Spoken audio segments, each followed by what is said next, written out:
Welcome to the Hindu Daily. We have landed in a stack of sources today that truly spans the entire global and domestic landscape. We're navigating everything from the crippling stagnation in India's lower judiciary to the critical need for a social audit of our electoral rolls. Right. And then there's the decades-long evolution of anti-rape laws. And internationally, we're tracking India's strategic push into Africa. The brand new ethical challenges of neurotechnology, Chinese EVs in South America, and, well, some really escalating tensions in the Caribbean. It's a huge amount of material. It is. And our mission, as always, is to give you the clearest path through it. We're trying to connect these, seemingly disparate areas, from procedural law to brain implants, to understand a central tension. Oh, what's that? It's where we must prioritize speed and efficiency, and where deep, critical scrutiny becomes completely non-negotiable. So let's start right there with the justice system. Okay, let's unpack this judiciary issue. The core problem, it just feels overwhelming. It is. The Supreme Court itself has identified this sense of stagnation, and the numbers back it up. 4.69 court cases pending in district courts. That's just paralyzing. And if you look at why they're paralyzed, the sources show it's often due to this mundane administrative drag. Drag? How so? Well, subordinate judges are forced to spend their most valuable time, the morning hours, say 10:30 a.m. past noon. Prime time for hearings. Exactly. Right. They're spending it doing what is essentially high-level secretarial work. You mean things like calling cases, issuing summons? Yes, or formally receiving documents like vakalafnamas. It's routine stuff, but it just saps the energy and time needed for actual decision-making. So the proposed procedural solution seems almost, well, common sense. It really is. Appoint a junior judicial officer in every district court whose only job is that ministerial work. All day. They could issue summons, record ex parte evidence. Which is evidence from one side when the other isn't there. Right. And crucially, they'd prepared the detailed list of matters for trial the next day. That frees up the senior judges to just focus on hearing cases and disposing of them on merit. That boosts efficiency. But as the article points out, there's another layer to this problem. There is. The second layer is judge quality. We've sort of moved away from the old norm of appointing experienced lawyers, people with a decade or more of practice. Yeah, Now we see judges appointed straight out of training, and some lack basic knowledge. It even forced the Supreme Court to recently issue a directive for Delhi judges to get retrained. So the fix for that would be some kind of institutional mentorship. That's the idea. Mandatory training for months with high court benches. It's about immersion, not just theory. They need to see how judges manage a court, interact with lawyers, draft complex orders. But even with better judges, we have to challenge the laws themselves, right? Sometimes statutes meant to speed things up actually create new hurdles. Oh, absolutely. Take the Commercial Courts Act. The Supreme Court ruled that mandatory pre-suit mediation is, well, mandatory. But if you're a big company ready to file a suit, you probably already tried to negotiate. Of course. You've exchanged notices. Forcing you into another round of mediation is just redundant. It's a costly 6-month speed bump. That's a perfect example. And what about the hyper-technical stuff in our civil procedure? You mentioned the Code of Civil Procedure, specifically Order Ex Aequo. Why is that so important? Because Order Ex Aequo is where justice goes to die.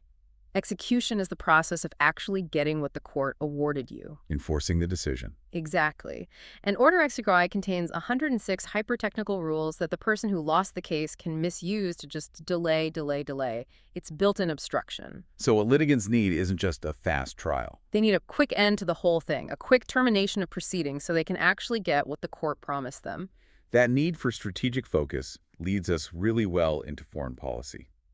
Let's talk about India and Africa. It's been nearly a decade since the last big summit, the IAFS Third, back in 2015. Right, but what's fascinating is the progress since then. It's really accelerated. We're talking $100 billion in trade, 17 new missions opened across the continent. And, critically, India ensuring the African Union got full membership in the G20. That was a huge diplomatic win. And this relationship is strategically critical right now because this corridor represents immense future growth. The numbers are staggering. By 2050, 1 in 4 people on this planet will be in Africa, and India is on track to be the world's 3rd largest economy.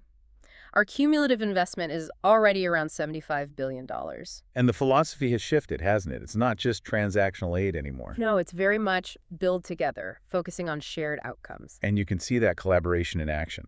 On security, there's the IKEMI naval exercise with 9 African navies. In education, the IIT Madras campus in Zanzibar is a big one. A very visible win, yes. Yeah. And that's on top of decades of the iTech program. Financially, you have India's Exim Bank extending a $40 million credit line to EBID. Yet we have to be realistic. India still lags behind China in terms of just sheer economic volume. We do. Indian firms often have smaller balance sheets and, they struggle with bureaucratic hurdles. The analysis really stresses that our focus must shift to future-facing sectors. Like green hydrogen, electric mobility. Digital infrastructure, yes. Mhm. And Africa is asserting its own terms now, using the African Continental Free Trade Area, the AfCFTA, as leverage. But India's most enduring link is still the people, the living bridges. That's our unique advantage. Nearly 40,000 Africans studied in India over the last decade alone. And you see the flow both ways, right? Nigerian footballers like Ranty Martin's here, or South Africa's Morne Morkel coaching in the IPL. So to lock in this momentum, what are the critical moves? The analysis suggests three things. First, connect finance to visible, valuable outcomes for the average citizen. Second, build an India-Africa digital corridor using our UPI and India stack. And third, Revive the institutional backbone. The IAFS hasn't met since 2015. That top-level diplomatic energy needs to be re-injected into the partnership. shifting gears back home, let's dive into another area where that institutional integrity is paramount: our electoral systems. The Election Commission's Special Intensive Revision, or SRR 2.0, is underway. And, okay, let's unpack this. The experience in Bihar suggests that this whole process could risk the disenfranchisement of a significant number of people. That concern is rooted in very specific documented flaws. The Bihar exercise showed a sharp decline in the adult elector ratio. And disproportionate deletions for certain groups. Exactly. Yeah. Disproportionate deletions among women and Muslim voters. The risk is that SRR 2.0 becomes a sort of a stealth citizenship screening regime. Instead of a neutral effort to clean the voter rolls. Right. And this is all compounded by the ECI's apparent resistance to any kind of external scrutiny. I was struck by how the source frames the issue of internal migrants, our legal term ordinarily resident for the 1950 Act. Yeah. It feels completely archaic. It is. It just fails to account for modern mobility, long-term, seasonal, or circular migrants who move constantly for work but still have deep ties to their home village. And this is where the ECI's responsibility becomes clear, isn't it? It is. The core argument here is the mandatory need for a social audit of the electoral rolls. What does that mean in practice, a social audit? We're talking about an institutionalized process of participatory democracy where the public itself audits the entire cycle. Expecting, say, 30 or 40% of non-voting registered voters to suddenly reapply with fresh proof of citizenship is, well, it's an abdication of the ECI's job. A social audit sounds great in theory, but is it just a non-starter? What could actually make it happen? We have a powerful and successful precedent. Back in 2003, under CEC J.M. Lingdo, they did decentralized social audits in local Gram and ward sabas. In community meetings? Yes, the process was participatory, transparent, and incredibly effective. In Rajasthan alone, over 7 lakh changes were made to the rolls because of that local vigilance. 700,000 changes from local oversight? That's significant. Absolutely. So the source argues the ECI must follow this path. They need to formalize rules, mandating this social audit before going any further with SRR 2.0. It's about safeguarding our democracy. That conversation on auditing external systems leads us to the ultimate audit: auditing the human mind. Let's move to the science section and the ethics of the brain. Here's where it gets really interesting. It does. UNESCO has just issued the first global normative framework on neurotechnology ethics. And this framework is desperately needed because neurotechnology, these are devices that access and act on our neural systems. It's growing at an exponential rate. We're talking massive investments. Huge. Public funding over $6 billion, private over $7.3 billion, and that was by 2020. The benefits are undeniable, of course. AI-assisted neuroimaging, treatments for mental illness. But the risks are profound. The guidelines are focused on preventing the misuse of personalized brain data. Right. I mean, we're talking about data being used for political marketing, deciding your insurance premiums, or even screening employees for stress tolerance without their real consent. These concerns are what led to the call for explicit neuro rights. Things like mental privacy, integrity, and liberty. And we're already seeing some places move on this. We are. Chile has protected mental integrity in its constitution. California just passed a law this year to specifically protect brain data. UNESCO's framework formalizes this globally. How so? It explicitly prohibits using neural data for any manipulative or deceptive purposes, whether that's in politics, medicine, or commerce. The framework also brings up this crucial tension, doesn't it? The one between ethical protection and responsible innovation. UNESCO is pushing for an open science model, Where data and software are shared freely, like a public library. but that clashes directly with intellectual property rights. It does. IP laws incentivize development by giving companies private control, which allows them to profit. If a company has to share all their proprietary brain access protocols for free, their motivation to invest billions in R&D, Yeah. well, it diminishes. So there's a real trade-off. We might slow down development to prevent manipulation. Exactly. So fostering what the article calls responsible research and innovation, or RRI, requires this innovation pluralism, an ecosystem where different models can coexist, but where all innovation is guided by these new, rigorous ethical standards. It sets a hard ethical floor. Moving from the ethical standards of the future to the painful, decades-long evolution of India's historical legal standards.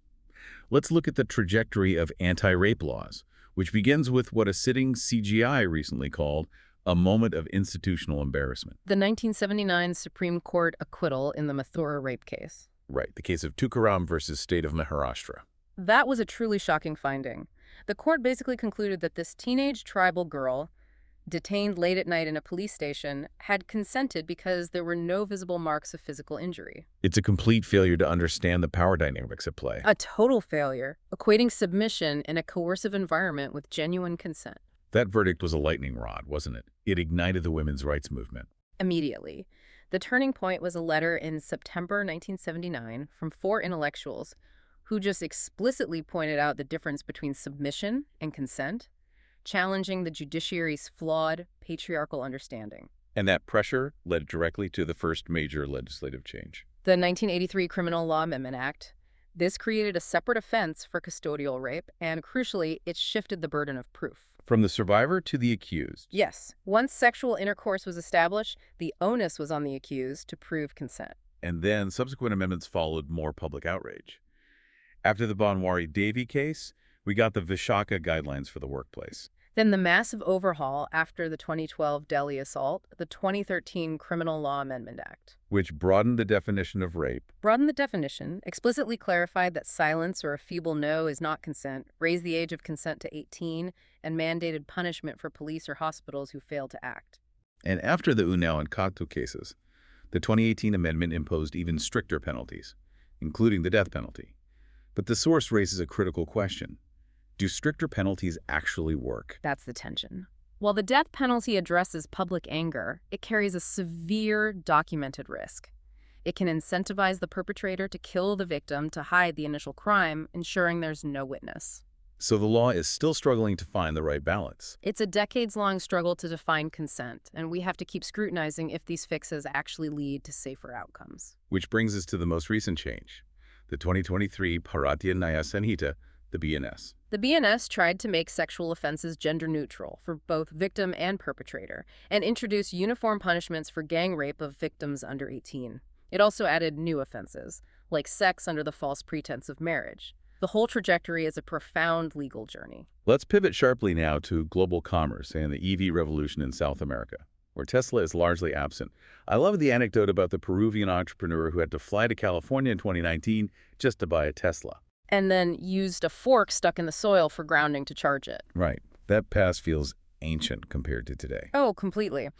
While Tesla still lacks an official presence, South America is being flooded by competitive Chinese models, BYD, Geely, Great Wall Motors, selling for about 60% of a Tesla's price. And the growth is rapid. Very. Hybrid and EV sales in Peru were up 44% year-on-year. EV penetration across Latin America has already doubled this year to about 4%. And this shift isn't an accident. It's enabled by infrastructure. Absolutely.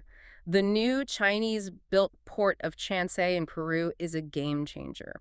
It's halved trans-Pacific shipping times and positioned Peru as a new regional distribution hub. So Chinese manufacturers are using this corridor to export surplus vehicles from the price wars back home. That's exactly what's happening. And the dominance is striking. In the first quarter, Chinese brands captured nearly 30% of new car sales in Chile, 22% in Uruguay, where BYD is now the third biggest seller overall. And it's all driven by affordability. Completely. BYD's electric vehicles start at $19,000 in Uruguay. That, combined with smart partnerships with trusted local importers, is the key to their success. But that success is now creating tension, especially in Brazil, the region's largest market. It is. Brazilian industry groups are complaining that China is just exporting heavily rather than investing locally. Is that changing? It is, because the tension is forcing a shift. Brazil is bringing back import duties, scheduled to hit 35% by July 2026. And in response, we're now seeing BYD and GWM finally commit to starting local assembly plants. The local pushback is working. We wrap up our deep dive today in the foreign section with rising geopolitical tensions in the Caribbean, the U.S. military buildup there. 15,000 personnel, warships, F-35s. It has regional leaders deeply alarmed. The rhetoric has been incredibly aggressive. The U.S. classified a Venezuelan criminal group as terrorist, which effectively labels President Maduro as the head of that cartel. And that's triggered serious pushback from leaders like Brazil's Lula and Colombia's Petro. Yes, who called the deployment an unmistakable act of aggression. Local observers see this as the opening act of a potential regime change operation, meant to trigger an internal collapse in Venezuela. But the pressure so far seems only to have hardened Maduro's posture. He's mobilized both the armed forces and the militias. And Venezuela isn't a negligible force militarily. Not at all. Its military is described as the most capable in South America, armed with significant Russian platforms like Su-30 jets and S-300 missile systems. So why the aggressive U.S. posture now? Analysts suggest it's less about actual military defeat and more about reasserting U.S. power. Using the language of narco-terrorism to mask a return to the Monroe Doctrine. The old policy of opposing foreign interference in the Americas. Exactly. But now it's being reinvoked to oppose modern challengers. Venezuela is a target precisely because its ties with Russia, China, and Iran directly challenge U.S. dominance in the hemisphere. But there is that critical counter-perspective, the theater-than-strategy idea. And it's a compelling one. A full-scale invasion of Venezuela carries unacceptable risks for the U.S. urban warfare, high casualties, fierce regional backlash. So the threat itself is the primary message. It seems likely. The threat is the message, intended for both Maduro and the international rivals he courts. This deep dive has spanned systems moving incredibly fast and systems stalled by archaic friction. If, archaic laws and slow justice require drastic simplification, but complex issues like electoral integrity and neurotechnology demand careful, deliberate audit and ethical frameworks. How should we, as citizens, prioritize speed versus integrity in this rapidly changing world? That tension is really the central paradox of governance today. Whether we're talking about legal reform, electoral integrity, or technological ethics, the ability of our society to function relies entirely on establishing clear, functional frameworks. And maintaining critical vigilance. And maintaining critical vigilance over our institutions, ensuring they serve justice, democracy, and human autonomy, not just bureaucratic speed. Indeed. It always comes down to the framework. Thank you for listening. If you want to provide suggestions, please contact on the Twitter handle given in the episode description. As always, we are eager to hear what our listeners want to be informed about. We wish you a great day.